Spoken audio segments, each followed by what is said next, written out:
निर्माण श्रमिक कार्ड बा जोटा को आपण लाबर कार्ड बोली कहउछंती तबे लाबर कार्ड रे आसीगला एक बड़ अपडेट। तबे 2025 रे जदि आपण माने भी आवेदन करिया पई चाहतबे ता मु आपण के वीडियो रे जणेबी एथिरे मध्ये एक बड़ खुशी खबर। तबे जानि रखंतु एथिरे मध्ये कोन कोन सब बेनिफिट मिलुची आपण माने जानिथिबे। जहा पाखरे लाबर कार्ड थिबो प्रथम तो समानक पिला छुआ पढ़ा क्षेत्र में मध्ये टंका मिलुची, हाई स्कूल क्षेत्र में साइकेल पई टंका मिलुची, घर बाड़ी मध्ये घर पई मध्ये टंका मिलुची, एमिति कि झियो बाहागर क्षेत्र में मध्ये एथिरे भी टंका मिलुची। ता छडा मृत्यु क्षेत्र में भी डेथ बेनिफिट मिलुची।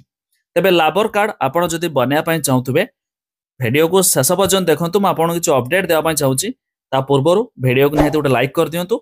सब्सक्राइब करना थिले एबे सब्सक्राइब करी पाखर थिबा घंटी चिन्ह को दबाइ दियंतु। प्रथम तो देखंतु मु एबे निर्माण श्रमिक पोर्टल रे रहिची जहाँकि एठियर एप्लिकेशन स्टेटस चेक करिया पई देखंतु। मु आपण गोटे एग्जाम थ्रू चेक करी देखौची तापर जणौची। तो मो पाखरे एक एप्लिकेशन रहिची मु तार नंबर दे देली, सर्च रे क्लिक कर देली। एबे देखंतु जो हमें नंबर देले एबे जहाँकि देखंतु ये एबे जस्ट अप्रूव होईची 4/1/2025 11:07 माने सकाळ 11टा बेले देखंतु 4 तारिख रे अप्रूव होईची। जहाँकि एई लोकर मु जो देखेली तांकर ऑलरेडी अप्रूव होईची माने कोन ना सेमानकर लाबर कार्ड मध्ये मिली गला। तबे आपण भी जदि आपणकर लाबर कार्ड बनाया पई चाहतबे एपर्यंत बनाई नाथि तबे कहवा कथा कि जेहेतु मैं एबे आपण मानकु देखाई देली कि रिसेंटली मध्ये एबे एई डिसेंबर मास सॉरी ए नवा वर्ष 2025 रे जनवरी मासर 4 तारिख रे भी अप्रूव होईची।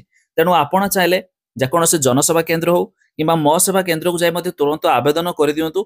जाफर एबे जो रिसेंटली अप्रूव होउची आपण मानकर भी अप्रूव हेबो। जाफर आपण मानकु लाबर कार्ड रे जो सब सुविधा मिलुची से सब सुविधा मध्ये आपण मानकु भी मध्ये पाई परिबे बा आपण को भी मिल पारिबो।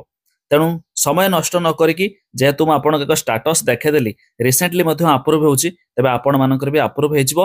तबे आपण अप्लाई करिया पहिले जनसेवा केंद्र हो मो सेवा केंद्र मानकु जाय मध्ये अप्लाई कर दियंतु। तबे अधिक जानिया पाई वेबसाइट लिंक मु दे देबी डिस्क्रिप्शन ले जाय मध्ये आपण भी चेक करते पारिबे।